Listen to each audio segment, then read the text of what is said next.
অসমীয়া সমাজৰ পথ প্ৰদৰ্শক এক শৰণ হৰিনাম ধৰ্মৰ ভেটি প্ৰস্থাপক নৱবৈষ্ণৱ যুগৰ প্ৰৱৰ্তক জগতগুৰু শ্ৰীমন্ত শংকৰদেৱৰ শ্ৰীচৰণত প্ৰণিপাত জনায় যশোৱাৰ লাল কংসৰ কাল নন্দৰ নন্দন উদ্ধৱৰ বন্দন গোপিনীৰ মন দৈৱকীৰ ধন গোৱালৰ গোপাল আৰু ভকতৰ কৃপাল স্বৰূপ সৰ্বজ্ঞ সৰ্বব্যাপ্ত সৰ্বাশ্ৰয়ী সৰ্বশক্তিমান পৰম পুৰুষ পৰম আনন্দ পৰম ঈশ্বৰ পৰম কৃপালু ভগৱান কৃষ্ণৰ বাংময় স্বৰূপ শ্ৰীমদ ভাগৱতক সাষ্টাংগিক প্ৰণাম জনায় বৈকুণ্ঠৰ কল্পতৰু নাম বস্তুভাগক সাৰোগত কৰি দেৱৰো দুৰ্লভ নৰতনুধাৰী আজিৰ বৈকুণ্ঠ নামত উপবিষ্ট তথা উপস্থিত পৰম শ্ৰদ্ধাৰ বাপ বান্ধৱ আই মাতৃ যুৱক যুৱতী প্ৰমুখ্যে শিশুসকলৰ শৰীৰত নিৰ্বিৰাজমান দিব্য আত্মাক অন্তৰৰ পৰা সেৱা জনায় বিষ্ণু বৈষ্ণৱৰ কথাৰে সমৃদ্ধ ভক্তি জ্ঞান আৰু বৈৰাগ্য বৰ্ধনকাৰী শ্ৰীমদ ভাগৱতৰ কিছু চৰ্চা কৰিবৰ বাবে আগবাঢ়িছোঁ জয় জয়তে সেৱকীৰ গৃহৰ সকলো সদস্য তথা সদস্যাৰ শ্ৰীচৰণত আমি আমাৰ শ্ৰদ্ধা ভৰা সেৱা নিবেদিছোঁ আপোনাসবে ভকত বৈষ্ণৱ নিমন্ত্ৰণ কৰি আনি বৈকুণ্ঠৰ কল্পতৰু মহাভাগৱত শাস্ত্ৰভাগীৰ আলম লৈ ভগৱান কৃষ্ণৰ লীলাসমূহ শ্ৰৱণ কীৰ্তন কৰাৰ যি সুবিধা কৰি দিছে যুগধৰ্মৰ ফালৰ পৰা ইয়াক শ্ৰেষ্ঠ কৰ্ম বুলি অভিহিত কৰিছে ব্যাসদেৱে ভাগৱতত লিখিছে কৃতেয়ত ধ্যায়াত বিষ্ণু ত্ৰেতায়াম যজতে মখে দ্বাপৰে পৰিচৰ্যায়াম কলৌ তদ হৰি কীৰ্তনাত 12:3-52 দ্বাদশ স্কন্ধ তৃতীয় অধ্যায় 52 নম্বৰ শ্লোক ভাগৱত অনুবাদ কৰিছে মহাপুৰুষ মাধৱদেৱে তেওঁৰ অনবদ্য গ্ৰন্থ নামঘোষা যুগধৰ্ম নিৰ্ণয় 399 পদ জোকাত মহাপুৰুষ মাধৱদেৱে লিখিছে সত্য যুগে ধ্যান ত্ৰেতা যুগে যজ্ঞ দ্বাপৰ যুগত পূজা কলিত হৰিৰ কীৰ্তন বিনাই আৱৰ নাহিকে দুজা যুগধৰ্মৰ ফালৰ পৰা বিশেষভাৱে কলি যুগত আমি দৈনন্দিন জীৱনত কিছুমান কষ্ট পাই আছোঁ যাক তাপ পোৱা বুলি কৈছে তাপ আৰু এই কষ্টসমূহক তিনিটা ভাগত ভাগ কৰিছে আধি দৈবিক আধি ভৌতিক আৰু আধ্যাত্মিক আধি দৈবিক সেইবিলাক তাপ বা কষ্ট যিবিলাক দৈৱবশত আমি পাওঁ আজি কিছুদিনৰ আগত আপোনালোকে শুনিছিল হয়তো ম্যানমাৰত ভূমিকম্পৰ ফলত প্ৰায় 1700 মান মানুহৰ মৃত্যু হৈছে কেতিয়াবা হঠাৎ বানপানী আহি বহুত হাজাৰ মানুহৰ তেনেকৈ লৈ যায় কেতিয়াবা ধুমুহাত কেতিয়াবা কিবা কাৰণত দৈৱবশত যিবিলাক সংঘাত বা তাপ বা কষ্ট আমি ভোগ কৰিব লাগে শাস্ত্ৰীয় ভাষাই তাক আধি দৈবিক তাপ বুলি নামাঙ্কিত কৰিছে আৰু এটা তাপ আছে আধি ভৌতিক ভৌতিক শব্দটো ভূতৰ পৰা আহিছে ভূত মানে প্ৰাণী যাৰ সৃষ্টি হয় যাৰ বিনাশ হয় প্ৰাণীৰ পৰাও আমি কেতিয়াবা কেতিয়াবা তাপ পাওঁ কুকুৰে কামুৰিলে মেকুৰীয়ে আঁচুৰিলে সাপে খুটিলে মানুহে মানুহক কষ্ট দিলে আজি কিছুদিনৰ আগত আপোনালোকে শুনিছিল 27 জনকৈ নিৰীহ প্ৰাণী পেহেলগামত মাৰি দিলে মানুহে মানুহক কষ্ট দিছে মৰা কিজনটো মৃত্যু হ'ল তেওঁলোকৰ কাৰণে আকৌ জীৱিতসকলৰ মনত বহুত তাপ কাৰ কাৰণে পালে মানুহৰ কাৰণে এনেধৰণে প্ৰাণীৰ পৰা যেতিয়া আমি কষ্ট পাওঁ শাস্ত্ৰীয় ভাষাত তাক নামাকৰণ কৰিছে আধি ভৌতিক তাপ আৰু এটা তাপ আছে আধ্যাত্মিক তাপ বুলি কয় আধ্যাত্মিক তাপ দুই ধৰণৰ এক হৈছে শাৰীৰিক বিভিন্ন অসুস্থতাত আমি ভোগ কৰি থাকোঁ যিবিলাক শাৰীৰিক কষ্ট বা শৰীৰৰ কাৰণে যিবিলাক তাপ পাওঁ সেইবিলাকক শাৰীৰিক তাপ আৰু এটা হৈছে মানসিক বৰ্তমান সময়ত সমাজত প্ৰায় 99.9% মানুহ মানসিক চাপত ভুগি আছে কাৰোবাৰ হয়তো ব্যক্তিগত সমস্যা পাৰ্সোনেল টেনচন কাৰোবাৰ পৰিয়াল কেন্দ্ৰিক ফেমিলি টেনচন কাৰোবাৰ সমাজৰ কাৰণে কাৰোবাৰ দেশৰ কাৰণে কাৰোবাৰ অফিচ কাছাৰী ফালৰ পৰা বিভিন্ন ধৰণত মানসিক চাপত আমি ভুগি আছোঁ মানসিক কষ্টত ভুগি আছোঁ এই শাৰীৰিক আৰু মানসিক দুইটাক একেলগে আধ্যাত্মিক তাপ বুলি কৈছে এই তিনিওটা তাপৰ পৰা পৰিত্ৰাণ পাব পৰা যদি কিবা সুগম উপায় আছে তাপত্ৰায় উন্মূলনম তে ভাগৱতে কৈছে সেয়া কেৱল এটাই আছে কৃষ্ণত একান্ত শৰণ সমস্ত প্ৰাণীৰ প্ৰতি বিষ্ণুময় ভাৱ আৰু ভকত বৈষ্ণৱৰ লগত এনেদৰে প্ৰভু ভগৱান কৃষ্ণৰ লীলাসমূহৰ শ্ৰৱণ কীৰ্তন সেইকাৰণে যিসকলে উদ্যোগ লৈ সকামেই হওক বা নিষ্কামভাৱে হওক ভকত বৈষ্ণৱক নিমন্ত্ৰণ কৰি আনি প্ৰভু ভগৱন্তৰ লীলাসমূহ শ্ৰৱণ কীৰ্তন কৰাৰ যদি সুবিধা কৰি দিয়ে তেতিয়াহ'লে তেওঁলোক শ্ৰদ্ধাৰ পাত্ৰ প্ৰশংসাৰ যোগ্য সেৱাৰ পাত্ৰ আমি সেইকাৰণে পুনৰবাৰ সেৱকীৰ গৃহৰ সকলো সদস্য তথা সদস্যাৰ শ্ৰীচৰণত আমাৰ শ্ৰদ্ধা ভৰা সেৱা নিবেদিছোঁ বৰ্তমান সময়ত ভাগৱতৰ এক জোৱাৰ উঠিছে আপোনালোকে জানে চাৰিওফালে কেৱল ভাগৱত ইয়াৰ কোনো ঠাইত অবিৰত পাঠ হৈছে আৰু অখণ্ড পাঠ ৰাত দিন লগাতাৰ চলি থাকে 7 দিন 7 ৰাতি কোনোবাই 3 দিন 3 ৰাতি কোনোবাই দুদিনীয়াকৈ পাতে ধৰক ইয়াত আজি আমি গম পাইছোঁ আজিৰ পৰা আৰম্ভ হৈছে ৰাতভৰ চলিব কাইলৈ সামৰিব অবিৰতভাৱে পাঠ চলি আছে আৰু প্ৰায়বিলাক জেগাত ভাগৱতৰ লগে লগে পাঠৰ লগে লগে কিছু আলোচনা হয় যেনেকৈ আজি আপোনালোকে ইয়াত এতিয়া এই সময়ত অনুষ্ঠিত কৰিছে ভাগৱত আমি কিয় শুনো ব্যাসদেৱে কৈছে মানুহৰ মনৰ ভাৱ শুদ্ধিকৰণৰ কাৰণে ভাগৱততকৈ শ্ৰেষ্ঠ গ্ৰন্থ আন একো নাই এতদস্মাৎ পৰম কিঞ্চিত মনশুদ্ধেন বিদ্যতে জন্মান্তৰে ভৱেৎ পুণ্যম তদা ভাগৱতম লভেৎ পদ্মপুৰাণ উত্তৰখণ্ড ভাগৱত মাহাত্ম্য প্ৰথম অধ্যায় 12 নম্বৰ শ্লোক ব্যাসদেৱে লিখিছে পদ্মপুৰাণৰ উত্তৰখণ্ডত পদ্মপুৰাণ মানে 18খন পুৰাণৰ দ্বিতীয়খন ডাঙৰ পুৰাণ আটাইতকৈ ডাঙৰ পুৰাণখনৰ নাম হৈছে স্কন্দ পুৰাণ য'ত 81,100টা শ্লোক আছে দ্বিতীয়খন ডাঙৰ পুৰাণৰ নাম হৈছে পদ্মপুৰাণ য'ত 55,000 শ্লোক আছে এই পদ্মপুৰাণৰ শেষৰ খণ্ডটোক উত্তৰখণ্ড বুলি কয় উত্তৰখণ্ডত 6টা অধ্যায়ত ভাগৱত গ্ৰন্থৰ মাহাত্ম্যৰ বিষয়ে লিখিছে আৰু তাত তেওঁ প্ৰথম অধ্যায়ৰ 12 নম্বৰ শ্লোকত লিখিছে যে মানুহৰ মনৰ ভাৱ শুদ্ধিকৰণৰ কাৰণে ভাগৱততকৈ শ্ৰেষ্ঠ গ্ৰন্থ আন একো নাই ভাৱ কিয় শুদ্ধ হ'ব লাগে কাৰণ দৈনন্দিন জীৱনত আমি যিয়ে কৰ্ম নকৰোঁ কিয় এই প্ৰত্যেকটো কৰ্ম আমাৰ ভাৱৰ ওপৰত নিহিত হৈ আছে যাৰ যেনেকুৱা ভাৱ আমি তেনেকুৱা কৰ্ম কৰোঁ যদি ভাল ভাৱ আহিছে ভাল কাম কৰিছোঁ বেয়া ভাৱ আহিছে যদি বেয়া কাম কৰিছোঁ সেইকাৰণে সমাজত ভালো হৈ আছে বেয়াও হৈ আছে ভাৱৰ ওপৰত আৰু ভাৱৰ শুদ্ধতাৰ কাৰণে ব্যাসদেৱে কৈছে ইয়াতকৈ শ্ৰেষ্ঠ গ্ৰন্থ নাই এটা ডাঙৰ কথা হ'ল বৰ্তমান সময়ত অসমত ভাগৱতৰ ইমান প্ৰচাৰ হৈছে প্ৰত্যক্ষভাৱেতো হৈছে আৰু ছ'চিয়েল মিডিয়াৰ দ্বাৰা ইউটিউবত মোবাইলত প্ৰায়বিলাকে ভাগৱত শুনিছে প্ৰায়বিলাকে ভাগৱত লগাতাৰ শুনি আছে আমি গ'লে আমাক প্ৰায়ে কয় বা আইসকলে কয় আমি ৰান্ধি থকাৰ সময়তো মোবাইলটোত ভাগৱত লগাই আমি শুনি থাকোঁ আৰু আমাৰ অন্নৰ ৰন্ধন কৰোঁ বাপ সমস্তই কয় বাৰীত কাম কৰি থকাৰ সময়তো আমি স্পীকাৰ কিনি লৈছোঁ ভাগৱত অন কৰি দিওঁ কাণত বাজি থাকে আৰু আমি বাৰীত কাম কৰোঁ ৰাতিপুৱা খোজকাঢ়িবলৈ যোৱাসকলে তেনেকৈ ভাগৱত শুনি যায় তাৰ মানে ভাগৱতৰ প্ৰচাৰ খুব হৈছে আৰু ৰাইজে শুনিছে এতিয়া যদি ব্যাসদেৱে লিখা কথাটো সত্য হয় যে ভাগৱত শুনিলে মানুহৰ মনৰ ভাৱ শুদ্ধ হয় তেতিয়াহ'লে আমিবিলাকে চবেই শুনিছোঁ আমাৰ মনৰ ভাৱ শুদ্ধ হ'ব লাগে কিন্তু সমাজলৈ যদি আমি চাওঁ তেতিয়া দেখা পাওঁ যে সমাজত এতিয়াও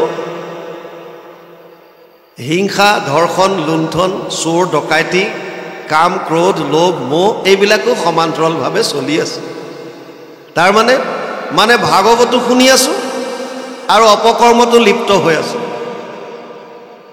তাক দোষটো ক'ত ব্যাসদেৱৰ নেকি নহয় ব্যাসদেৱ ভগৱানৰ অৱতাৰ চতুৰ্বিংশতি অৱতাৰ কীৰ্তনত আপোনালোকে পাব ব্যাস নামে ভৈলা সত্যৱতীৰ সন্ততি দেখিলাহা প্ৰজা ভৈলা অতি অল্পমতি কৰিলা অনেক শাখা চাৰিও বেদৰ ভাৰত পুৰাণ শাস্ত্ৰ নিৰ্মিলা বিস্তৰ ব্যাসদেৱ ভগৱানৰ অৱতাৰ চতুৰ্বিংশতি অৱতাৰত আছে গতিকে তেওঁ মিছা কথা নাই কোৱা তেওঁ সত্য লিখিছে যে ভাগৱত শুনিলে মানুহৰ মনৰ ভাৱ শুদ্ধ হ'ব আৰু ভাগৱত সেইসকলেহে শুনিব পাব যাৰ জন্মান্তৰে ভৱেত পুণ্যম তদা ভাগৱতম লভেত।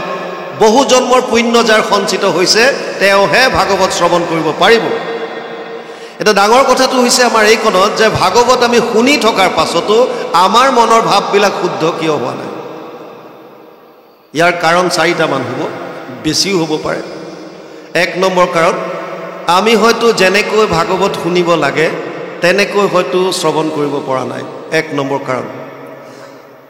আনুষ্ঠানিকতা ৰক্ষা কৰি ভাগৱত শুনিবলৈ আহোঁ, অনুষ্ঠান পাতিছে, মাতিছে, বা গাঁৱতে বাৰ্ষিকভাৱে কৰিছে, সময় সুবিধা অনুযায়ী আমি যাম সময়ৰ মতে, আৰু সময়ত গৈ পেলাই অলপ সময় থাকিলোঁ, সেৱাভাগ কৰিলোঁ, আৰু যি য'ত খোৱালে বোৱালে খালোঁ, ঘৰলৈ আহিলোঁ, ঘৰৰ কামত ব্যস্ত থাকিলোঁ। জাষ্ট আনুষ্ঠানিকতা, কি কৈছে কি নাই সেইটোৰ প্ৰতি কোনো গুৰুত্ব নাই। 2 নম্বৰ কাৰণ, যিসকল ব্যাখ্যাকাৰ, আপোনালোকে ব্যাখ্যাকাৰ বুলি কয়, আমি নিজক ব্যাখ্যাকাৰ বুলি নাভাবোঁ, আলোচক সাধাৰণ, ঈশ্বৰৰ কথা পাতি ভাল পাওঁ। আমিবিলাকে হয়তো ভাগৱতৰ তত্ত্বসমূহ শ্ৰোতাৰ হৃদয় স্পৰ্শ কৰি সোমোৱাই দিব পৰা নাই, বিফল হৈছোঁ।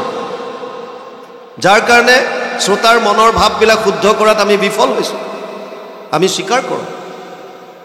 3 নম্বৰ কাৰণ হ'ব পাৰে, যদিও ইমানকৈ ভাগৱতৰ চৰ্চা চলিছে, ইমান সহজভাৱে উপলব্ধ হৈছে, এতিয়াও হয়তো এটা চামে ভাগৱত শুনাৰ পৰা নিজক আঁতৰাই ৰাখিছে। কাষতে ভাগৱত হৈ আছে, মোৰ শুনিবলৈ মন নাই, মই বেলেগ কামত ব্যস্ত, মোৰ ভাগৱত শুনাৰ ইচ্ছা নাই। আৰু নহ'লে 4 নম্বৰৰ কাৰণ, শুনাটো শুনিছোঁ, বুজাটো বুজিছোঁ, কিন্তু মানিবলৈ মন নাই। ভগৱান কৃষ্ণ কুৰুক্ষেত্ৰৰ প্ৰাক মুহূৰ্তত আপোনালোক সকলোৱে জানে শান্তিদূত হৈ গৈছিল দুৰ্যোধনৰ ৰাজসভাত হস্তিনাপুৰলৈ, আৰু দুৰ্যোধনক কৈছিল, হে দাদা দুৰ্যোধন, কুৰুক্ষেত্ৰৰ যুদ্ধ নোহোৱাটো যদি বিচাৰিছা তেতিয়াহ'লে 5খন গাঁও দিয়া, আধা ৰাজ্য নালাগে, মাত্ৰ 5খন গাঁও। আৰু দুৰ্যোধনে কৈছিল 5খন গাঁওটো দূৰৰ কথা, মই বেজীৰ আগত উঠা মাটিকণো বিনা যুদ্ধত নিদিওঁ। ভগৱানে কৈছিল, দাদা দুৰ্যোধন, তুমি ধৰ্ম কি জানানে নাই? দুৰ্যোধনে কৈছিল, জানামি ধৰ্মম নাচামে প্ৰবৃত্তি, ধৰ্ম কি মই জানো কিন্তু মোৰ মানিবলৈ ইচ্ছা নাই। অধৰ্ম কি জানানে নাই? জানামি অধৰ্মম নাচামে নিবৃত্তি, অধৰ্ম কি সেইটোও জানো কিন্তু মই নকৰাকৈ থাকিব নোৱাৰোঁ, তাৰ পৰা ওলাই আহিব নোৱাৰোঁ। আৰু সুবিধা লৈছে, কেনাপি দেৱেনা হৃদি স্থিতম যথা নিয়োজয়সি তথা কৰমি। মহাপুৰুষ মাধৱদেৱে এইটো শ্লোকৰ অনুবাদ সকলোৱে বুজিব পৰাকৈ ঘোষাত কৰি থলে। ধৰ্মক জানো সময় তথাপি প্ৰবৃত্তি নাই, অধৰ্মত নিবৃত্তি নহয়, হৃদিস্থিত হৈয়া তুমি যেন কৰাবাহা স্বামী, ঋষিকেশ কৰিব তেনেয়। আমাৰো গতি একেই, জনাত বহুত জানো, কিন্তু মনাৰ কথা আহিলে তেতিয়া আমি অকণমান পিছ হুঁকা মাৰোঁ। আৰু যদি যেনেদৰে শুনিব লাগে তেনেদৰে যদি শুনিব পৰা নাই, কেনেকৈ শুনিলে ভাগৱতৰ কথাবিলাক বুজি পাম? ভগৱান কৃষ্ণই গীতাত কৈছে, শ্ৰদ্ধাৱান লব্ধতে জ্ঞানম তৎপৰেশং যতেন্দ্ৰিয় জ্ঞানম লব্ধা পৰম শান্তিম অচিৰেণ অধিগচ্ছতি। 4ৰ্থ অধ্যায় 39 নম্বৰ শ্লোক গীতা। হে অৰ্জুন, যিসকল শ্ৰদ্ধাৱান হ'ব তেওঁলোকেহে জ্ঞান অৰ্জন কৰিব পাৰিব। আপুনি যিটো বিষয় শুনিবলৈ আহিছে, যাৰ পৰা শুনিবলৈ আহিছে, যদি সেই বিষয়টোৰ ওপৰত শ্ৰদ্ধাই নাই, স্কুলত একেলগে 100জন ছাত্ৰ ছাত্ৰী এটা ক্লাছত বহি থাকে, এজন শিক্ষকে এটা বিষয় এবছৰ ধৰি পাঠদান কৰে, আৰু পৰীক্ষাৰ সময়ত সেই 100টাৰ ভিতৰত মুষ্টিময় 2-4টাই 90ৰ ওপৰত পায়, 90ৰ ওপৰত পাবলৈ সক্ষম হয়। তাৰে কিছুমান 60ৰ পৰা 80ৰ ভিতৰত থাকে, 60ৰ পৰা 80ৰ ভিতৰত, আৰু কিছুমান ফেইলো কৰে। ক্লাছ সম্পূৰ্ণ কৰিছে, সেইজনে শিক্ষক, সেইটোৱে বিষয়, সমান সময়, কিন্তু চবৰে নোসোমায়। কিয়? শ্ৰদ্ধা। এটা ফেক্টৰ শ্ৰদ্ধা। শ্ৰদ্ধা কেতিয়া আহিব? যেতিয়া আপুনি বিষয়টোৰ মাহাত্ম্য গম পাব, যেটো জানিলে বা শুনিলে মোৰ কি লাভ হ'ব, ইয়াত এনেকুৱা কি আছে যিটো বিষয় শুনিলে বা বুজিলে, যাক জানিব পাৰিলে মোৰ কিবা লাভ হ'ব। এই যদি কথাটো বুজি লয়, মাহাত্ম্যটো যদি গম পায়, তেতিয়াহ'লে সেই বিষয়টোৰ প্ৰতি, শিক্ষকজনৰ প্ৰতি, শিক্ষানুষ্ঠানটোৰ প্ৰতি হৃদয়ত শ্ৰদ্ধা উপজিব। আৰু যদি শ্ৰদ্ধা এবাৰ আহি গ'ল, তেতিয়াহ'লে তেওঁ শিক্ষকজনে যাক আটাইতকৈ শ্ৰদ্ধা কৰে তেওঁ যেতিয়া কিবা এটা ক'ব এইটো ফ'কাছড মনে শুনিব, একাগ্ৰতাৰে শুনিব, শ্ৰৱণ কৰিব। আৰু নহ'লে কায়িকভাৱে যদিও বহি থাকে, কায়িকভাৱে আছে শ্ৰোতা বহুত অগণন শ্ৰোতা কায়িকভাৱে, কিন্তু কৰ্ণপথেদি হৃদয়ত স্পৰ্শ কৰিব নোৱাৰে সোমায়। কিয়? মনটো ক'ৰবাত আছে, কায়িকভাৱে ইয়াত বহি আছে। মহিমা জানিবৰ কাৰণে ভাগৱতত কি আছে থুলমূলকৈ বুজি লওক। আজি দিনৰ হয়তো 1টামান বজাৰ পৰা নেকি 11টা বজাৰ পৰা আৰম্ভ হৈছে, 11টাৰ পৰা 11 বজাৰ পৰা আপোনালোকে শ্ৰৱণ কৰিছে। বৰ্তমান ৰুক্মিণী আৰু কৃষ্ণৰ ইয়াৰ বিয়াৰ কথা চলি আছে, বিবাহৰ আলোচনা কৰিম। আগতে কি আছে ভাগৱতত বুজক। ভাগৱতৰ এনেকুৱা কি মহিমা আছে, কিহৰ কাৰণে ইমানকৈ শ্ৰৱণ কৰিছে, কিহৰ কাৰণে আমি শুনিব লাগে, ভাগৱতে আমাক কি দিব পাৰে। প্ৰথম কথা, ব্যাসদেৱে কৈছে যত্ৰ যত্ৰ ভাগৱতী বৰ্ত ভক্তি আদি কাম ব্ৰজেত কথা শব্দম সমকৰ্ণম তত্ৰিকম তৰুণয়ে। পদ্মপুৰাণ উত্তৰখণ্ড ভাগৱত মহাত্ম্য 3য় অধ্যায় 9 নম্বৰ শ্লোক। য'ত য'ত ভাগৱতৰ কথা হয় তালৈ 3টা বস্তু আগমন ঘটে, ভক্তি, জ্ঞান আৰু বৈৰাগ্য। শ্ৰোতাৰ হৃদয়তে 3টা বস্তুৱে থিতাপি লয়, কি? ভক্তি, জ্ঞান আৰু বৈৰাগ্য। যিমান শ্ৰৱণ কৰিব, যিমান কথা শব্দম সমকৰ্ণম তত্ৰিকম তৰুণয়ে, এই 3টা বস্তু তৰুণ হৈ গৈ থাকিব, যুৱক হ'ব, ভক্তি বাঢ়িব, জ্ঞান বৃদ্ধি হ'ব আৰু ভোগবাদৰ প্ৰতি বৈৰাগ্য ভাৱ আহিব, বিৰক্তি। ইয়াত থকালৈকে গেৰেণ্টি আছে। ইয়াৰ পৰা ওলাই যোৱাৰ পাছত কোনে কিমান সময়লৈকে ভক্তি বস্তু হৃদয়ত ধাৰণ কৰি ৰাখিব পাৰে এয়া আপোনালোকৰ নিজৰ নিজৰ কথা। ব্যাসদেৱে ইয়াকো কৈছে কথা ভাগৱতস্যাপি নিত্যম ভৱতি যত গৃহে তৎগৃহম তীৰ্থৰূপম হি বাসতম পাপনাশনম। পদ্মপুৰাণ উত্তৰখণ্ড ভাগৱত মহাত্ম্য 3য় অধ্যায় 29 নম্বৰ শ্লোক। যিখন ঘৰত সদায় ভাগৱতৰ কথা হয় সেই ঘৰখন তীৰ্থক্ষেত্ৰলৈ ৰূপান্তৰিত হয় আৰু আপুনি বেলেগে তীৰ্থ ভ্ৰমণ কৰাৰ প্ৰয়োজন নাই।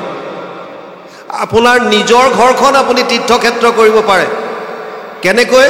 যদি আপুনি আপোনাৰ ঘৰত নিয়মিতভাৱে ভাগৱতৰ চৰ্চা কৰে। কিন্তু আমাৰ সমাজত এনেকুৱাও অন্ধবিশ্বাস আছে, ভাগৱত বোলে ঘৰত ৰাখিবই নাপায়। বহুতে কয় মহাভাৰত ৰাখিব নাপায়, মহাভাৰত লাগিলে ঘৰত কণ্ডল লাগে।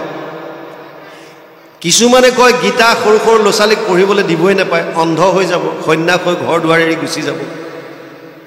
আৰু ব্যাসদেৱে লিখিছে কথা ভাগৱতস্যাপি নিত্যম ভৱতি যত গৃহে তৎগৃহম তীৰ্থৰূপম হি বাসতম পাপনাশনম। ব্যাসদেৱে লিখিছে, ভগৱানৰ অৱতাৰ। তেওঁ কৈছে যিখন ঘৰত সদায় ভগৱান কৃষ্ণৰ চৰ্চা হয়, ভাগৱতৰ চৰ্চা চলে, সেই ঘৰখন তীৰ্থলৈ ৰূপান্তৰিত হ'ব। সিদিনা অলপতে তেজপুৰৰ এটা জেগাত তেওঁক মই কায়িকভাৱে আজি 4-5 দিন আগত অনুষ্ঠান হৈ গ'ল, তাৰ আগলৈকে মই দেখা পোৱা নাছিলোঁ, সেইদিনাই প্ৰথম দেখিছোঁ। তেওঁ ভাগৱতত মোবাইলত আমাৰ বিষয়ে আমাৰ কথাখিনি শুনি পেলাই ভাগৱত এখন কিনাৰ বাবে মনস্থ কৰিলে। সৰিয়হৰ খেতি কৰিছিল, বহুতখিনি সৰিয়হ হ'ল আৰু সৰিয়হ বেচি পেলাই বেলেগ বেলেগ বস্তুৰ লগতে এভাগ ভাগৱত কিনি আনিলে। আৰু ভাগৱতখন যিদিনা লৈ আহিছে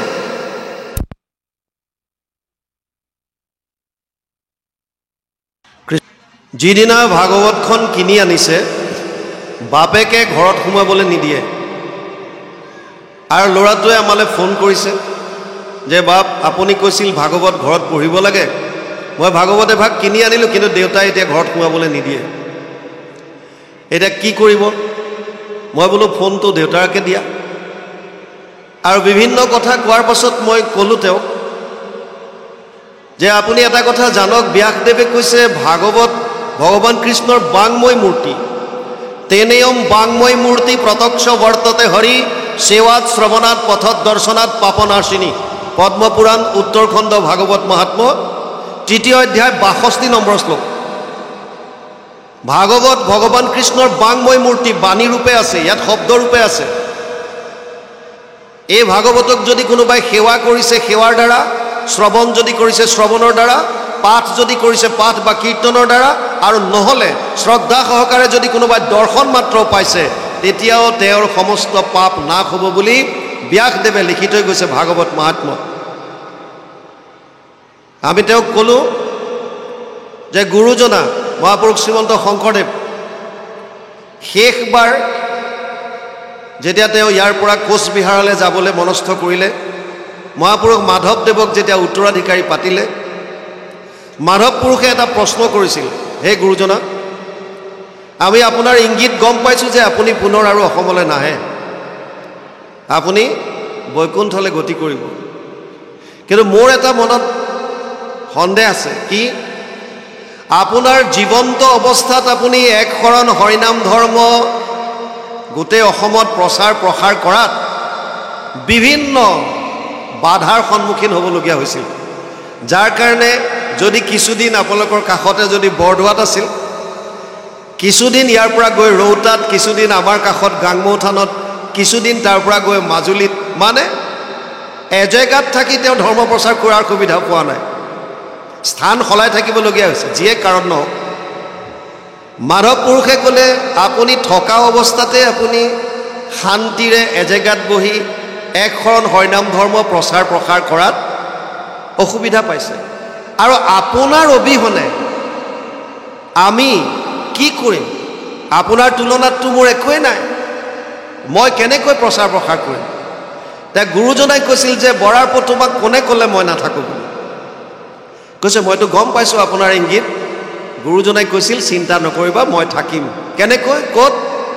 আৰু তেতিয়া কৈছিল, চৰিত পুথিত আপোনালোকে পাইছে, শুনিও মাধৱ মূৰ থাকিবাৰ স্থান, কীৰ্তন দশম মূৰ মূৰ্তিৰ সমান, কীৰ্তন দশম পুথি থাকয় যথাত, জানিবা মাধৱ মই থাকোঁ সাক্ষাৎ, যিজন নিপুণে গুৰু আমাক বোলয়, কীৰ্তনতে দশমতে আমাক দেখয়।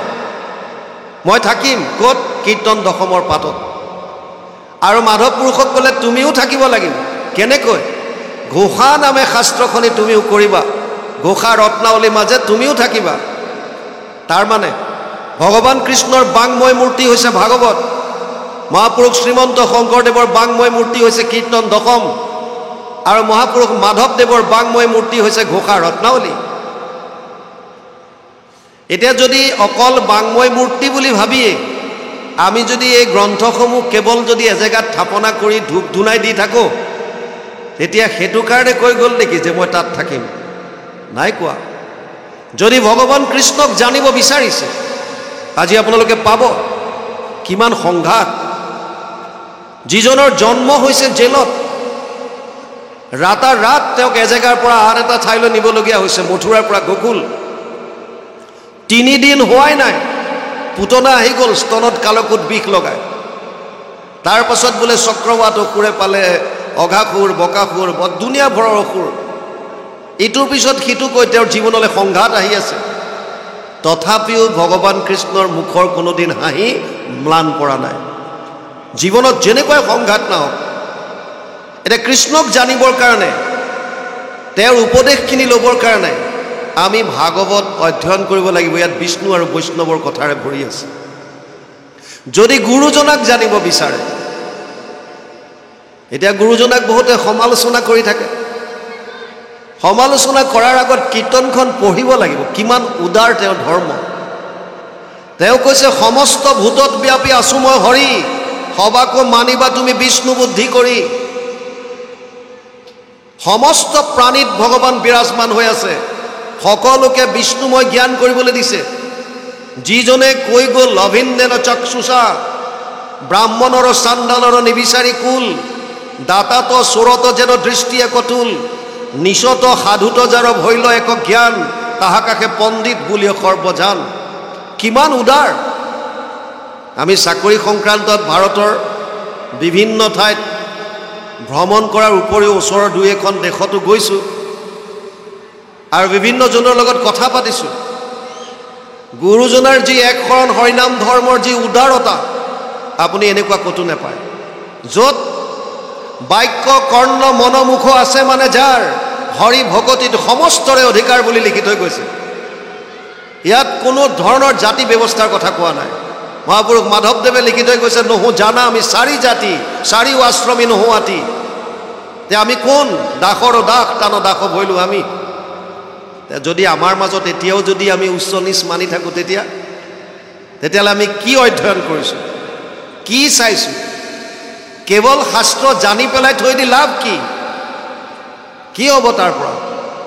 যদি গুৰুজনাক জানিব বিচাৰে কীৰ্তন অধ্যয়ন কৰিব লাগিব। আৰু গুৰুজনাই কৈছে মই দশমত থাকোঁ। দশম ক'ৰ? দশম ভাগৱতৰ হৃদয় 90টা অধ্যায়, 335টা অধ্যায়ৰ 90টা অধ্যায় দশমত আছে। তেওঁৰ আদি চোৱা গুৰুজনাই নিজে অনুবাদ কৰিছে, কৈছে মই দশমত থাকোঁ। তে দশমত কোন আছে? বাংময় মূৰ্তি ৰূপে ভগৱান কৃষ্ণ। তাৰ মানে এইটো প্ৰমাণ কৰা হৈছে যে তেওঁ ভগৱান কৃষ্ণ। আৰু হয়ো ইটো দেশে পূৰ্বকালে নাছিল ভকতি, নানা ধৰ্ম কৰ্ম লোকে কৰয় সম্প্ৰতি, নানা দেৱ পূজয় কৰয় বলিদান, হংস চাগ মহিষ কাটে অসংখ্য প্ৰমাণ, নষ্ট গৈল লোক দেখি ইটো সংসাৰত, কৃপাময় কৃষ্ণে পাছে গুণী বৈকুণ্ঠত, ইটো লোক সমস্তকে কৰিতে উদ্ধাৰ, শংকৰ স্বৰূপে হৰি ভৈলা অৱতাৰ, লিখা আছে। সেইকাৰণে তেওঁ কৈছে মই দশমত আছোঁ। আৰু যদি মহাপুৰুষ মাধৱদেৱক আমি যদি জানিব বিচাৰোঁ, যিজন মহাপুৰুষ মাধৱদেৱে ক'লে মই গুৰুৰ পৰা যি শিক্ষা পালোঁ, সমস্ত শাস্ত্ৰ মন্থন কৰি যি সাৰ তত্ত্ব লাভ কৰিলোঁ, আৰু নিজৰ আত্মজ্ঞানৰ দ্বাৰা যিখিনি মই উপলব্ধি কৰিলোঁ, এই সমস্তখিনি তথ্য মই ঘোষাৰ মাজত থলোঁ। এতিয়া যদি আমি ঘোষা শাস্ত্ৰ অধ্যয়ন নকৰোঁ তেতিয়া? সেইকাৰণে ব্যাসদেৱে লিখিছে, তেনেয়ম বাংময় মূৰ্তি প্ৰত্যক্ষ বৰ্ততে হৰি। ভাগৱত ভগৱান কৃষ্ণৰ বাংময় মূৰ্তি। আৰু ভাগৱতৰ মাহাত্ম্য কি? ভাগৱত সমস্ত শাস্ত্ৰৰ সাৰ। আমাৰ সনাতন ধৰ্মৰ মূল হৈছে বেদ। বেদ কোনেও লিখা নাই, বেদ অপৌৰুষেয়। জগত সংহৰি সুতি আছা নাৰায়ণ, প্ৰথম নিশ্বাসে বাজ বইলা বেদগণ। কীৰ্তনত লিখিছে বেদস্তুতিত। এই বেদৰ বিস্তাৰ কৰিছে কৃষ্ণা দ্বৈপায়ন বাদ্ৰায়ণে। ঋক সাম যজুৰ অথৰ্বৈক্ষ চতুৰ্বেদ ঊৰ্ধ্বতে, ভাৰত পুৰাণম চ পঞ্চম বেদ উচ্যতে। 1:4-20 প্ৰথম স্কন্ধ 4ৰ্থ অধ্যায় 20 নম্বৰ শ্লোক ভাগৱত। ঋকবেদ, সামবেদ, যজুৰ্বেদ আৰু অথৰ্ববেদ, বেদ হ'ল 4খন। যদিও ব্যাসদেৱে কৈছে মহাভাৰত আৰু পুৰাণক পঞ্চম বেদ বুলি ঘোষণা কৰিছে। আৰু পুৰাণৰ সূৰ্য হৈছে ভাগৱত। নিম্ন গানাম যথা গংগা, দেৱানাম অচ্যুত যথা, বৈষ্ণৱানাম যথা শম্ভু, পুৰাণম ইদম তথা। 12, 13, 16 দ্বাদশ স্কন্ধ 3ত্ৰয়োদশ অধ্যায় 16 নম্বৰ শ্লোক ভাগৱত। নদীৰ ভিতৰত যেনেকৈ গংগাক শ্ৰেষ্ঠ বুলি ক'লে, দেৱতাৰ ভিতৰত কৃষ্ণক শ্ৰেষ্ঠ বুলি ক'লে, বৈষ্ণৱৰ ভিতৰত যেনেকৈ শম্ভু বা শিৱক শ্ৰেষ্ঠ বুলি ক'লে, তেনেকৈ পুৰাণৰ ভিতৰত ভাগৱতক শ্ৰেষ্ঠ বুলি কৈছে। গতিকে পুৰাণক পঞ্চম বেদ বুলি কোৱা মানে ভাগৱতক পঞ্চম বেদ বুলি ব্যাসদেৱে ঘোষণা কৰিছে। বেদৰ 4টা ভাগ আছে। এটা ভাগত মন্ত্ৰবিলাক আছে, যি কৰ্মকাণ্ডত যাগ যজ্ঞ পূজা পাতলত ব্যৱহাৰ হয়, সংহিতা বুলি কয়। ইয়াৰ পিছৰ অংশটোত বিভিন্ন বিধি আছে, সংস্কৃতত গদ্য আকাৰ, ব্ৰাহ্মণ্য বুলি কোৱা হৈছে। ইয়াৰ পিছৰ অংশটোক কয় আৰণ্যক। আৰু একেবাৰে শেষৰ যিখিনি গ্ৰন্থ সেইখিনিক কয় বেদান্ত। বেদৰ অন্তত যিখিনি আছে, যাক আমিবিলাকে উপনিষদ বুলি জানো। 11খন মূল উপনিষদ, আৰু উপনিষদৰ নাম লৈ অজস্ৰ গ্ৰন্থ ৰচিলে।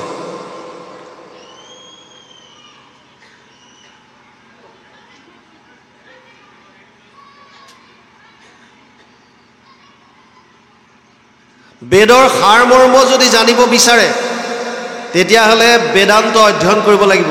বেদৰ শেষৰ পাৰ্টটো উপনিষদ, আত্মা কোন পৰমাত্মা কোন, এই বিষয়ে যদি খৰচি মাৰি জানিব বিচাৰে তেতিয়াহ'লে বেদান্ত অধ্যয়ন কৰিব লাগিব। কিন্তু যিজন ব্যাসদেৱে বেদৰ বিস্তাৰ কৰিছে, এই বেদৰ বিস্তাৰ কৰাৰ কাৰণে তেওঁৰ নাম বেদব্যাস। এনেৰে নাম তেওঁৰ কৃষ্ণা দ্বৈপায়ন বাদ্ৰায়ণ। কৃষ্ণা দ্বৈপায়ন বাদ্ৰায়ণে বেদৰ বিস্তাৰ কৰাৰ কাৰণে আন এটা নাম পালে বেদব্যাস। আৰু যিজনে বেদৰ বিস্তাৰ কৰিছে তেওঁৱে লিখিছে সর্ব বেদান্ত সারম হি শ্রী ভাগবতম ইষ্যতে ঐশ্বর রসামৃত তৃপ্তৈশ্য নান অন্যতর রতি ক্বচিত 12, 13, 15 দ্বাদশ স্কন্ধ ত্ৰয়োদশ অধ্যায় 15 নম্বৰ শ্লোক ভাগৱত অনুবাদ কৰিছে মহাপুৰুষ মাধৱদেৱে তেওঁৰ অমূল্য গ্ৰন্থ নামঘোষা 18 নম্বৰ পদজোকাত মাধৱ পুৰুষে লিখিছে সমস্ত বেদান্ত সাৰ মহাভাগৱত শাস্ত্ৰ ইহাৰ অমৃত ৰস পায় পৰম সন্তোষে পান কৰিলে যিজনে তাৰ অন্যত্ৰ ৰসত ৰতি নাই ভাগৱত বেদান্তৰ সাৰ আমাৰ দুখন মহাকাব্য আছে ৰামায়ণ মহাভাৰত কম বেছি পৰিমাণে আমি সকলোৱে জানো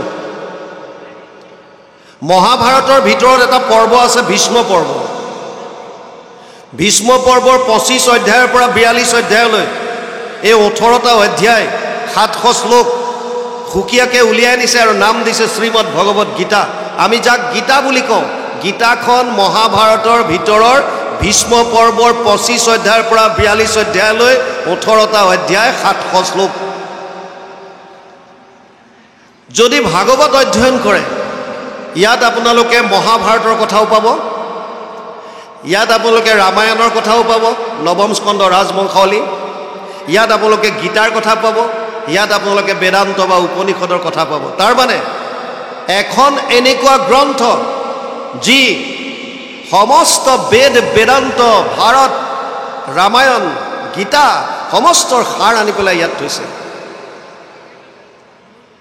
মূল ভাগৱত সংস্কৃতত আছে 12টা স্কন্ধ 335টা অধ্যায় 18,000 শ্লোক 5,96,000 শব্দ আৰু 10টা লক্ষণ অত্ৰ স্বৰ্গ বিসৰ্গ স্থানম পোষণম উতয় মনন্তৰ এসব অনুকথা নিৰোধ মুক্তি আশ্ৰয় 2:10 দ্বিতীয় স্কন্ধ 10ম অধ্যায় প্ৰথম শ্লোক ভাগৱত স্বৰ্গ বিসৰ্গ স্থান পোষণ উতি মনন্তৰ ঈশানু নিৰোধ মুক্তি আশ্ৰয় 10টা লক্ষণ ভাগৱতে কৈছে তৃতীয় স্কন্ধৰ পৰা লক্ষণসমূহ আৰম্ভ হৈছে প্ৰথম আৰু দ্বিতীয় স্কন্ধ পাতনি বুলি ধৰক প্ৰথম আহিছে স্বৰ্গ তৃতীয় স্কন্ধত স্বৰ্গ মানে সৃষ্টি আদি সৃষ্টি কোটি কোটি ব্ৰহ্মাণ্ডৰ হৰি অধিকাৰী বুলি আমি ঘোষাত পাওঁ এই কোটি কোটি ব্ৰহ্মাণ্ডৰ সৃজন কেনেকৈ হ'ল ৰাতিৰ আকাশত যে আমি চাওঁ দুনিয়াবোৰৰ তৰাবিলাক গ্ৰহ নক্ষত্ৰবিলাক কোনে সৃজন কৰিলে কেতিয়াৰ পৰা আছে কি হৈছে কেনেকৈ হ'ল এয়া এখন ব্ৰহ্মাণ্ডৰ এটা চুক এনেকুৱা কোটি কোটি ব্ৰহ্মাণ্ড আছে শাস্ত্ৰৰ মতে এই কোটি কোটি ব্ৰহ্মাণ্ডৰ সৃজন কেনেকৈ হ'ল সেয়া জানিবৰ কাৰণে তৃতীয় স্কন্ধ চতুৰ্থ স্কন্ধত আছে বিসৰ্গ ব্ৰহ্মা আদিৰ দ্বাৰা সৃষ্টিৰ বিকাশ কেনেকৈ হ'ল সেকেন্ডাৰী সৃষ্টি পঞ্চমত আছে লক্ষণ হৈছে স্থান ভূগোল আৰু খগোলৰ বিষয়ে যদি কাৰোবাৰ জানিবলৈ ইচ্ছা যায় খগোল মানে গ্ৰহ নক্ষত্ৰৰ বিষয়ে জ্ঞান ভূগোল আৰু খগোলৰ বিস্তৃত বিৱৰণ পাব পঞ্চম স্কন্ধ ষষ্ঠ স্কন্ধৰ লক্ষণ হৈছে পোষণ এই কোটি কোটি ব্ৰহ্মাণ্ডত যিমানবিলাক জীৱ আছে এই জীৱসমূহক কেনেকৈ পোষণ কৰে এই বিষয়ে জানিবৰ কাৰণে ষষ্ঠ স্কন্ধ চিত্ৰকেতু উপাখ্যান বৃত্তাসুৰ বধ অজামিল উপাখ্যান বিভিন্ন কাহিনীৰ দ্বাৰা সুন্দৰভাৱে বৰ্ণনা কৰিছে সপ্তম স্কন্ধ লক্ষণ হৈছে উতি মানে বাসনা তিনি ধৰণৰ বাসনা আছে দৈবিক বাসনা আসুৰিক বাসনা আৰু মানৱীয় বাসনা মহন্তৰ কৃপাত দৈবিক বাসনাৰ উদ্ভৱ হয় সেয়া বুজাবলৈ প্ৰহ্লাদৰ চৰিত্ৰ আনিছে মহন্তৰ কোপত আসুৰিক বাসনাৰ উদ্ভৱ হয় এয়া বুজাবৰ কাৰণে হিৰণ্যকশিপু আৰু হিৰণ্যক্ষৰ কথা আনিছে কেনেকৈ বৈকুণ্ঠৰ দুৱাৰপাল জয় বিজয়ক চাৰি সিদ্ধৰ ক্ৰোধ উঠি কেনেকৈ শাপিত কৰিলে কেনেকৈ আহি অসুৰজনীত জন্ম ল'বলগীয়া হ'ল এই গোটেইখিনি সুন্দৰভাৱে সপ্তমত পাব অষ্টম স্কন্ধ মনন্তৰ মনু আৰু মনু পুত্ৰসকলৰ বিষয়ে যদি জানিব বিচাৰে অষ্টম স্কন্ধ অধ্যয়ন কৰিব লাগিব নৱম স্কন্ধ ঈশানু ঈশ্বৰক বুজায় ঈশ্বৰ মানে কেৱল ভগৱান নহয় ঈশ্বৰ মানে হৈছে শাসনকৰ্তা ৰুলাৰ পালনকৰ্তা নৰৰ যিজন ঈশ্বৰ নৰেশ্বৰ ৰজাক আমি কওঁ নহয় নৰেশ্বৰ বুলি ঈশ্বৰ সেইজনকো কয় ভগৱানকতো কয়ে পালনকৰ্তা তেওঁ এই ঈশ্বৰৰ যিসকল অনুৰাগী বৈষ্ণৱসকল তেওঁলোকৰ বিষয়ে নৱম স্কন্ধত পাব ৰাজবংশাৱলী, চন্দ্ৰবংশ, সূৰ্যবংশৰ বিভিন্ন ৰজা মহাৰাজাৰ কথা নৱম স্কন্ধত পাব। তাতে ৰামায়ণৰ কথা পাব। দশম স্কন্ধ, যিটো বৰ্তমান আপোনালোকে শ্ৰৱণ কৰি আছে, 335টা সংস্কৃত ভাগৱতৰ অধ্যায়, তাৰ 90টা অধ্যায় আছে দশমত। ইয়াক 3টা ভাগ কৰিছে, আদি চোৱা, মধ্য চোৱা, শেষ চোৱা। ইয়াৰ মূল হৈছে লক্ষণ হৈছে নিৰোধ। নিৰোধ মানে প্ৰলয়ৰ সময়ত এই সমস্ত জীৱৰাশি প্ৰভু ভগৱন্তৰ উদৰত অৱৰুদ্ধ হৈ থাকে। যিজন ঈশ্বৰৰ উদৰত সমস্ত জীৱ অৱৰুদ্ধ হৈ থাকে, সেইজন ঈশ্বৰৰ অৱতাৰৰ পৰা বিভিন্ন লীলা দশম স্কন্ধত সুন্দৰভাৱে বৰ্ণনা কৰিছে। সেইকাৰণে দশম স্কন্ধ ভাগৱতৰ হৃদয় বুলি কয়। তাৰ মাজতো 29 নম্বৰ অধ্যায়ৰ পৰা 29, 30, 31, 32, 33 5টা অধ্যায় ৰাস পঞ্চোধ্যায় বুলি কোৱা হয়। ভাগৱতৰ পঞ্চ প্ৰাণ বুলি কোৱা হয় ৰাস। একাদশ স্কন্ধ মুক্তি। জীৱক মুক্তি কিয় লাগে, কেনেকৈ পাব, বান্ধন কিহৰ, মুক্তি কাক লাগে, যিজন বান্ধনত আছে, বন্ধন কিহৰ, এই কথাটো সুন্দৰভাৱে বুজাবলৈ একাদশ স্কন্ধ। নিমি নৱসিদ্ধ সংবাদ, কৃষ্ণ উদ্ধৱ সংবাদ, বৰ সুন্দৰ সুন্দৰ কথাৰে একাদশ স্কন্ধ আছে। দ্বাদশ স্কন্ধ লক্ষণ, আশ্ৰয়, শৰণ। শৰণ ক'ত ল'ব? বৰ্তমান সময়ত সমাজত এই কথাটোৱে মানুহৰ মাজত, বহুতৰ মাজত চিন্তা চৰ্চা চলি আছে। শৰণৰ জেগা কি? যদি শাস্ত্ৰৰ উত্তম গীতা ভাগৱত পঢ়ে, তেতিয়াহ'লে মনত কোনো ধৰণৰ দ্বিধা নাথাকিব, কোনো ধৰণৰ দ্বন্দ্ব নাথাকিব। শাস্ত্ৰৰ উত্তম যদি গীতা ভাগৱত আপোনালোকে অধ্যয়ন কৰে, কাৰো কথা শুনাৰ প্ৰয়োজনে নাই। আশ্ৰয় ক'ত ল'ব লাগে শাস্ত্ৰই সুন্দৰভাৱে কৈছে। আৰু আনকি ব্যাসদেৱে এইটো লিখিছে, দশমৰ্থ বিশুদ্ধ্যাৰ্থম নমানিমিহ লক্ষণম বৰ্ণয়ন্তি মহাত্মান শ্ৰুতেনা অৰ্থেন চাঞ্জসা 2:10-2 দ্বিতীয় স্কন্ধ দশম অধ্যায় 2 নম্বৰ শ্লোক ভাগৱত। দশম লক্ষণটো আশ্ৰয়টোক শুদ্ধ ৰূপত প্ৰতিপন্ন কৰিবৰ কাৰণে মই বাকী 9টা লক্ষণ বৰ্ণনা কৰিছোঁ। কেনেকৈ? শ্ৰুতেনা, শ্ৰুতিৰ ওপৰত নিৰ্ভৰ কৰি। বেদ, অৰ্থেনা মোৰ ৰিয়েলাইজেশ্যন, অভিজ্ঞতাৰ ফালৰ পৰা। গতিকে মূল ভাগৱতৰ লক্ষ্য হৈছে আশ্ৰয়, শৰণ। আশ্ৰয় ক'ত ল'ব? ভাগৱত আগবাঢ়িছে, আপোনালোকে হয়তো শুনিছে, নৈমিষাৰণ্যত 28,000 ঋষিমুনি একত্ৰিত হৈছে। নৈমিষ শব্দটো নিমিষৰ পৰা আহিছে। নিমিষৰ বিষয়ে 2টা কথা পোৱা যায়। পদ্মপুৰাণত আছে, দ্বাপৰৰ শেষত কিছু ঋষিমুনিয়ে প্ৰয়াগ ক্ষেত্ৰত ভগৱান নাৰায়ণৰ দৰ্শন পায়। আৰু এই ঋষিসকলে চিন্তা কৰিলে যে কলি যুগটো অতি ভয়ানক, দুখৰ সাগৰ কলি বুলি কোৱা হয়। ইয়াত মানুহৰ মনবিলাক মলিনতাৰে ভৰি পৰিব। নিজৰ কল্যাণ সাধনৰ কাৰণে মানুহে হাবাথুৰি খাই ফুৰিবলগীয়া হ'ব। মানুহৰ কল্যাণ সাধনৰ অৰ্থে তেওঁলোকে 1000 বছৰ জোৰা এটা যজ্ঞ কৰিব বিচাৰিছিল। যজ্ঞ য'তে ত'তে নহয়, প্ৰপাৰ স্থান লাগে। ধৰ্ম সম্পদতে ষড্ভি অধৰ্মস্য বিপৰ্যয়। যাগ যজ্ঞ পূজা পাতলৰ ক্ষেত্ৰত 6টা বস্তুৰ শুদ্ধতা লাগে, স্থান, কাল, পাত্ৰ, দ্ৰব্য, মন্ত্ৰ, ক্ৰিয়া। যদি ইয়াত শুদ্ধতা নাথাকে, তেতিয়া যাজকৰ বিপৰ্যয় ঘটিব পাৰে। 11, 21, 15 একাদশ স্কন্ধ 120 অধ্যায় 15 নম্বৰ শ্লোকত লিখা আছে ভাগৱত। ঋষিসকলে ক'লে, হে প্ৰভু, আমি কলি যুগৰ মানুহৰ কল্যাণ সাধনৰ অৰ্থে 1000 বছৰ জোৰা এটা যজ্ঞ কৰিব বিচাৰিছোঁ, আপুনি আমাক এডোখৰ স্থান দিয়ক। আৰু ভগৱান নাৰায়ণে ক'লে, মোৰ সুদৰ্শন চক্ৰ মই প্ৰেৰণ কৰিছোঁ, তোমালোক চক্ৰৰ লগত যোৱা। এই চক্ৰৰ নেমিবিলাক, চক্ৰৰ মাজৰ যিবিলাক শলা, চাইকেলৰ চকাৰ যিবিলাক স্পক, ঠিক তেনেকৈ চক্ৰটোৰ মাজৰ যিবিলাক শলা, এইবিলাকক নেমি বুলি কয়, নেমি। ভগৱানে ক'লে, মোৰ চক্ৰটো গৈ য'ত পৰিব, নেমিবিলাক য'ত পৰি যাব, তাত তোমালোকে যজ্ঞ কৰিবা। আৰু ঋষিসকল চক্ৰৰ লগত গ'ল। এখন বিৰাট অৰণ্যৰ মাজত এটুকুৰা মুকলি ঠাইত গৈ চক্ৰটো ৰৈ গ'ল। নেমিবিলাক তাত পৰিল। আৰু য'ত নেমিবিলাক পৰিছিল, সেইকাৰণে জেগাখনৰ নাম দিলে নৈমিষ। যিহেতু অৰণ্যৰ মাজত আছিল, গতিকে নৈমিষ প্লাছ অৰণ্য, নৈমিষাৰণ্য। নৈমিষ শব্দটো নিমিষৰ পৰাও হোৱা বুলি বুজায়। নিমিষ মানে এটা সময়ৰ যোগ, চকুৰ পলক, চকুটো জপাওঁতে যিমান সময় লাগে ইয়াক এক নিমিষ বুলি কয়। এতিয়া বহুতে কৈছে চক্ৰটো গৈ য'ত নিমিষতে পৰিলে সেই জেগাখনক নৈমিষ বুলি কৈছে, অৰণ্যৰ মাজত পৰাৰ কাৰণে নৈমিষাৰণ্য হ'ল। একেই কথা। 28,000 ঋষিয়ে তাত 1000 বছৰ জোৰা যজ্ঞ কৰিলে, কিন্তু যজ্ঞৰ পৰা কোনো ফল নাপায়। ৰোমহৰ্ষণৰ পিতেক উগ্ৰশ্ৰৱা সূতক ভাগৱতৰ আসনত বহুৱাই দিলে, আৰু 28,000 ঋষিৰ ভিতৰত যিজন কথামৃত ৰসস্বাদ কুশল শৌনকো অব্ৰবীত নৈমিষে সুতমাসীন অভিবাদ্য মহামতিম কথামৃত ৰসস্বাদ কুশল শৌনকো অব্ৰবীত। পদ্মপুৰাণ উত্তৰখণ্ড ভাগৱত মহাত্ম্য 1ম অধ্যায় 3 নম্বৰ শ্লোক। যিজন কথামৃত পান কৰাত কুশল সেইজন হৈছে শৌনক। শৌনকে প্ৰশ্ন আগবঢ়াই দিছে আৰু ভাগৱত আৰম্ভ হৈছে।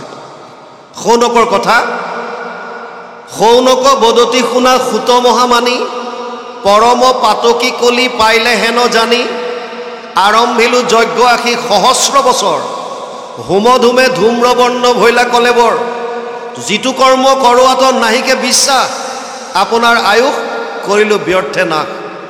শৌনকৰ কথা 1ম স্কন্ধত পাব।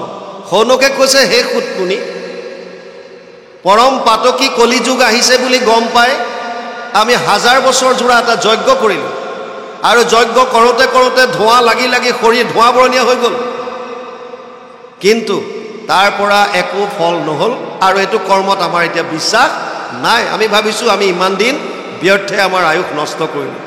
সেইকাৰণে প্ৰশ্ন আগবঢ়াই দিলে, তত্ৰ তত্ৰ অঞ্জসা আয়ুষ্মান ভৱতা য়ত বিনিশ্চিতম পুংসাম একান্তত শ্ৰেয় তদ না শংসিতুম অৰ্হসি 1:1-9 1ম স্কন্ধ 1ম অধ্যায় 9 নম্বৰ শ্লোক ভাগৱত। শৌনকে কৈছে, হে সুতমুনি, কলিযুগৰ মানুহে কল্যাণ সাধনৰ অৰ্থে কৰিবলগীয়া শ্ৰেষ্ঠ কৰ্মটো কি? পুংসাম একান্তত শ্ৰেয়। 1ম স্কন্ধ 1ম অধ্যায় 9 নম্বৰ শ্লোক। ভাগৱতৰ মূল প্ৰশ্ন আৰম্ভ হৈছে তাৰ পৰা। কি কৰিলে কলিযুগৰ মানুহে, এই দুখৰ সাগৰ কলি মন মলিনতাৰে ভৰি আছে, এই যুগত আমি এনেকুৱা কি কৰ্ম কৰিলে পৰম আনন্দ লাভ কৰিব পাৰিম, পৰম গতি লাভ কৰিব পাৰিম, 3 তাপৰ পৰা উদ্ধাৰ পাব পাৰিম, মায়াৰ পৰা পৰিত্ৰাণ পাব পাৰিম? এই কল্যাণ সাধন কেনেকৈ হ'ব, ইয়াৰ উত্তৰটো দিয়া। সুতমুনিয়ে কিবা ক'বলৈ আৰম্ভ কৰাৰ আগতেই শৌনকে কৈছে, হে ঋষিবৰ, তুমি কিন্তু উত্তৰ দিয়াৰ আগতে কলিযুগৰ মানুহৰ লিমিটেশ্যনছটো বুজি লোৱা, সামৰ্থ্যতা কি?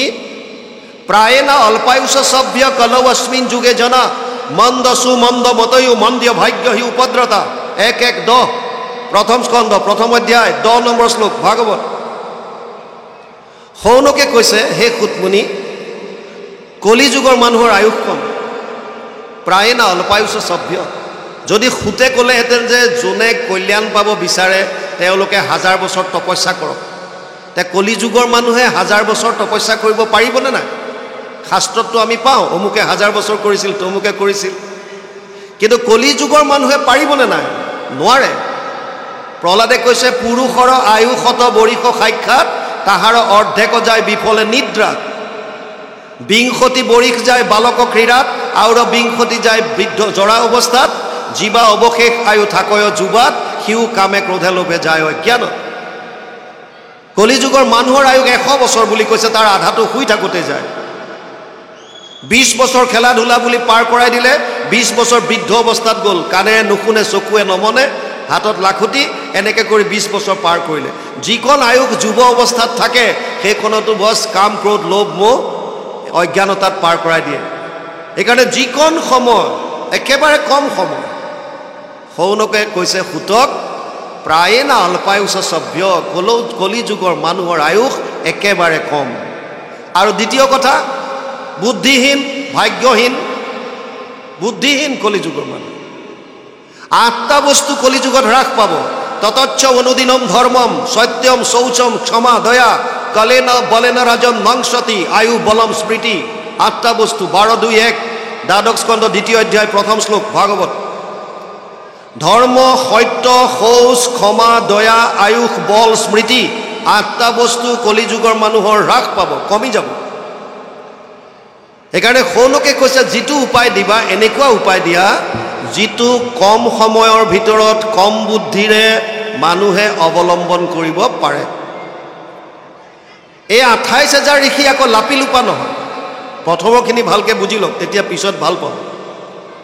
28 সহস্ৰ ঋষি বেদত প্ৰধান, চব বেদজ্ঞ, কোনো কম নহয়, এজনো কম নহয়। যিবিলাক শ্ৰোতা বহিছে আমাৰ দৰে অজ্ঞ নহয়, চব বেদত প্ৰধান। সৌনকে কৈছে হে সুতমুনি, এনেকৈ নাভাবিবা যে আমি একো লিখা পঢ়া নজনাকৈ আহিছোঁ তোমাৰ ওচৰত। আমি চব বেদজ্ঞ। আমাৰ এটা সমস্যা হৈছে, কি সমস্যা? শাস্ত্ৰ আছে বহুত আৰু মাৰ্গ দিছে বহুত। কোনোবা শাস্ত্ৰত যদি কৈছে পৰম কল্যাণ সাধনৰ অৰ্থে যাগ যজ্ঞ পূজা পাতল কৰা, কোনোবা শাস্ত্ৰত কৈছে জপ তপ তীৰ্থ কৰা, কোনোবাত কৈছে দান দক্ষিণা দিয়া, কোনোবাত কৈছে বলি দিয়া, কোনোবাত কৈছে ধ্যান ধাৰণা সমাধি কৰা। কৰিম কোনটো? আমাৰ মাজত বৰ্তমান সমাজতো কনফিউজন তাতেই। ছ'চিয়েল মিডিয়াত বিভিন্নজনে বিভিন্ন উদ্ধৃতি দিয়ে, উদ্ধৃতিবিলাক বিভিন্ন শাস্ত্ৰ দিয়ে। আৰু এইটো প্ৰশ্নৰ উত্তৰ বিচাৰি সৌনকে 5,500 বছৰ আগতে সুতমুনিক কৈ থৈছে, ভুৰিনি ভুৰি কৰ্মাণি শ্ৰুতব্যানি বিভাগছ অত সাধু অত্ৰ ইয়াত সাৰম সমুদ্ধৃত্য মনীষয়া মাম ব্ৰুহি শ্ৰদ্ধাননম য়েন আত্মা সম্প্ৰসিদতি। 1:11 প্ৰথম স্কন্ধ প্ৰথম অধ্যায় 11 নম্বৰ শ্লোক ভাগৱত। সৌনকে কৈছে হে সুতমুনি, ভুৰিনি ভুৰি কৰ্মাণি, বিভিন্ন কৰ্মৰ কথা কৈছে আৰু শাস্ত্ৰও বিভিন্ন। গতিকে বিভিন্ন শাস্ত্ৰত বিভিন্ন কৰ্মৰ কথা যিহেতু কৈছে আৰু তুমি শাস্ত্ৰজ্ঞ, সকলো শাস্ত্ৰ জানা, সেইকাৰণে সমস্ত শাস্ত্ৰৰ সাৰ মৰ্মটো উদ্ধাৰ কৰি কলিযুগৰ মানুহে কি কৰিলে কম সময়ৰ ভিতৰতে পৰম আনন্দ লাভ কৰিব পাৰিব তাৰ উপায়টো দিয়া। মানে মানৱী জন্ম সফল কৰাৰ সহজ উপায় কি? আৰু তেতিয়া সুতমুনিয়ে ভাগৱত কোৱা আৰম্ভ কৰিছে।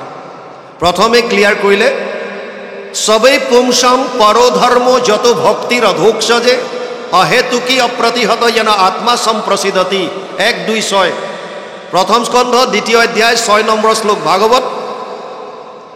সুতমুনিয়ে কৈছে হে সৌনক আদি ঋষি সমস্ত, কলিযুগৰ মানুহৰ পৰম ধৰ্ম এটাই, সেইটো হৈছে কৃষ্ণত একান্ত ভক্তি। প্ৰথম স্কন্ধ 2য় অধ্যায় 6 নম্বৰ শ্লোক। কিন্তু চৰ্ত দুটা লগাই দিলে পিছত।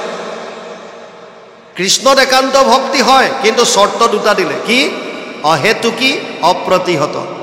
অহেতুকি মানে হেতু থাকিব নালাগে, ভক্তিটো কৰিব। হেতু মানে কামনা বাসনা হ'ব নালাগে, নিষ্কামভাৱে। এতিয়া ভক্তিটো কৰিছে, কৃষ্ণ ভকত বহুত হ'ল, কিন্তু নিষ্কামভাৱে কৰিব পাৰিছেনে নাই? আৰু দ্বিতীয়টো আকৌ লগাই দিলে অপ্ৰতিহত, মানে নিৰন্তৰভাৱে, ব্ৰেক নোহোৱাকৈ, আনব্ৰেকেবল, মাজত কোনো গেপ নোহোৱাকৈ। এই দুটা চৰ্ত। ভগৱান কৃষ্ণই অৰ্জুনক নিজেই কৈছে যে মোৰ ওচৰলৈ 4 ধৰণৰ মানুহ আহে। চতুৰ্বিধা ভজন্তে মাম জনা সুকৃতিন অৰ্জুন আৰ্ত জিজ্ঞাসু অৰ্থাৰ্থী জ্ঞানী চ ভৰতৰ্ষভ।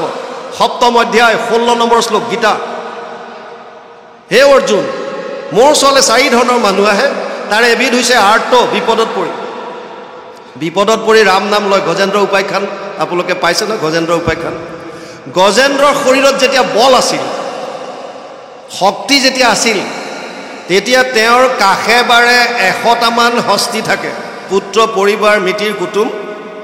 আমাৰো সমাজত যাৰ জ্ঞানৰ বল আছে, ধন টকা পইচাৰ বল আছে, পলিটিকেল পাৱাৰ আছে, তেওঁলোকৰ আশে পাশে সাংগু পাংগু ঢেৰ থাকে।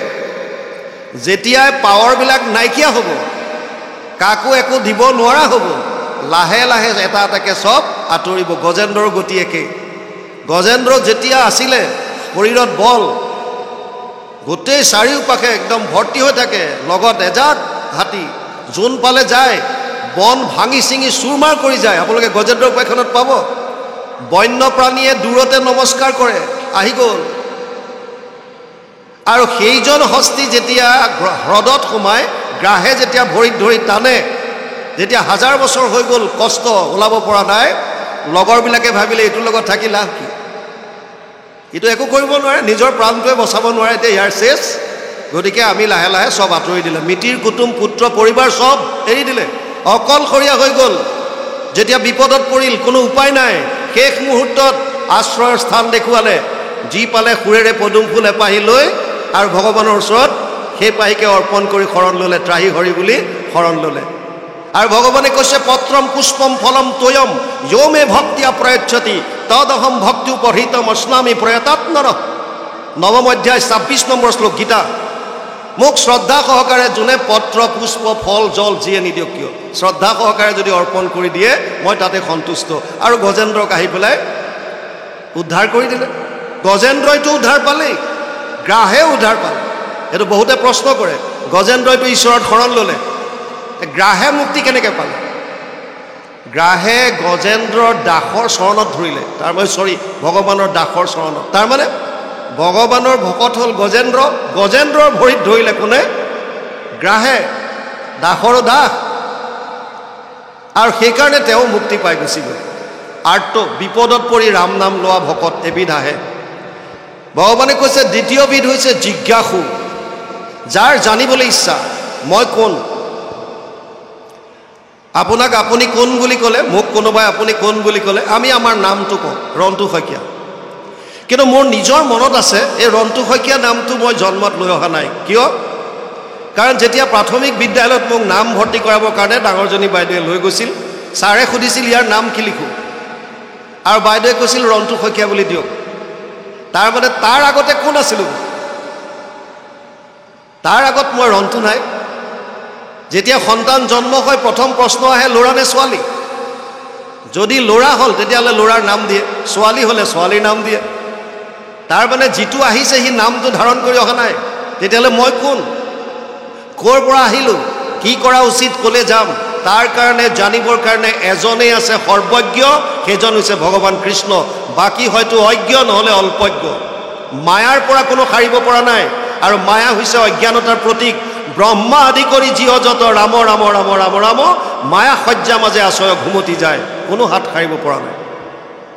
গতিকে নিজক জানিবৰ কাৰণে, জিজ্ঞাসু ভাৱ অহাৰ কাৰণে, আত্মা কি পৰমাত্মা কি যদি জানিব বিচাৰে সেই সকলো কৃষ্ণতে শৰণ লয়। কাৰণ সৰ্বজ্ঞ এজনেই, তেওঁ যদি কৃপা কৰে তেতিয়াহ'লে আপুনি চব আপোনাৰ সন্মুখত জল জল পট পট হ'ব, যাৰ দ্বাৰাই আপুনি গম নাপাওক কিয়। এবিধ হৈছে অৰ্থাৰ্থী, ধ্ৰুৱৰ দৰে, কেৱল টকা পইচা বিচাৰি ভগৱানৰ ওচৰত বিভিন্ন জেগাত ঘূৰি ফুৰে। 125 টকাৰ শৰাই আগবঢ়াব আৰু প্ৰাৰ্থনা কৰিব, হে প্ৰভু 5 কোটি টকাৰ কণ্টেক্টটো যাতে মই পাওঁ। আৰু বহুতেতো ঘোচ দিয়ে, ল'ৰাটোৰ চাকৰিটো যদি হৈ যায় প্ৰভু নামঘৰত বাওঁফালৰ বাৰাণ্ডাখনৰ টিংখিনি ময়ে দিম। ঘোচ নহয় কি? ছোৱালীজনীয়ে যদি চাকৰি এটা পায় মই বাটচৰাৰ কাৰণে 1 লাখ টকা দিম। ঘোচ নহয় কি? ভগৱান কোটি কোটি ব্ৰহ্মাণ্ডৰ অধিকাৰী, আপোনাৰ পৰা একো ঘোচ বিচৰা নাই। কিন্তু আমাৰ মন যে ঈশ্বৰক প্ৰাৰ্থনা কৰি আমি খালি টকা পইচা বিচাৰোঁ, বছ কেৱল লাগে লাগে লাগে লাগে। অৰ্থাৰ্থী ধ্ৰুৱৰ দৰে, যেনেকৈ সিংহাসনৰ আশাত গৈছিল। আৰু এবিধ আছে জ্ঞানী, নাৰদৰ দৰে, 4 সিদ্ধৰ দৰে, যিসকলে বুজি পালে মানুহৰ জন্ম পাইছোঁ যেতিয়া এই জন্মটো সফল কৰাৰ উপায় কি। ঘোষাত লিখিছে মহাপুৰুষ মাধৱদেৱে, হৰিৰ চৰণে শৰণ লৈলো হে হৰি নাৰায়ণ, মানৱী জনম সামফল কৈলো হে হৰি নাৰায়ণ। গুৰুজনাই কীৰ্তনত লিখিছে, মনুষ্য শৰীৰ পাই যিটো নৰগণ, নকৰে তোমাৰ যদি শ্ৰৱণ কীৰ্তন, বিফলে জনম গৈলা ভৈলা সৰ্বনাশ, জীৱন্ততে মৰা সিটো ভাতৃৰ নিশ্বাস। যদি মানুহৰ শৰীৰ পায়, যিটো শৰীৰ পাবৰ কাৰণে দেৱতাই বাঞ্ছা কৰে, দেৱৰো দুৰ্লভ, যিটো শৰীৰ পাবৰ কাৰণে ব্ৰহ্মায়ো ইচ্ছা কৰে, ভাৰত বৰিষ ধন্য কলিযুগ হৰি হৰি হৰি হৰিয়ে, হৰি হৰি হৰি ব্ৰহ্মাৰো প্ৰাৰ্থনী নৰতনু অনুপাম। এই শৰীৰটো পোৱাৰ পাছতো যদি আমি ঈশ্বৰ আৰাধনা নকৰোঁ তেতিয়াহ'লে এইটো বিফলে যাব। আৰু যিসকল জ্ঞানী, ভকতৰ মুখৰ পৰাই হওক, শাস্ত্ৰৰ পৰাই হওক, গুৰুৰ কৃপাত হওক, যিসকলে বুজি পালে যে ঈশ্বৰ কৃষ্ণত শৰণ লৈ ভকতৰ লগত শ্ৰৱণ কীৰ্তন কৰাৰ অবিহনে মানুহৰ জীৱন কলিযুগত সফল কৰিব পৰা উপায় আন একো নাই, এই তত্ত্বটো যোনে বুজি ল'লে তেওঁলোকো কৃষ্ণৰ শৰণ লয়। সেইকাৰণে কৈছে চাৰি ধৰণৰ ভকত মোৰ ওচৰলৈ আহে, কিন্তু সুত মুনিয়ে কৈছে নিষ্কামভাৱে।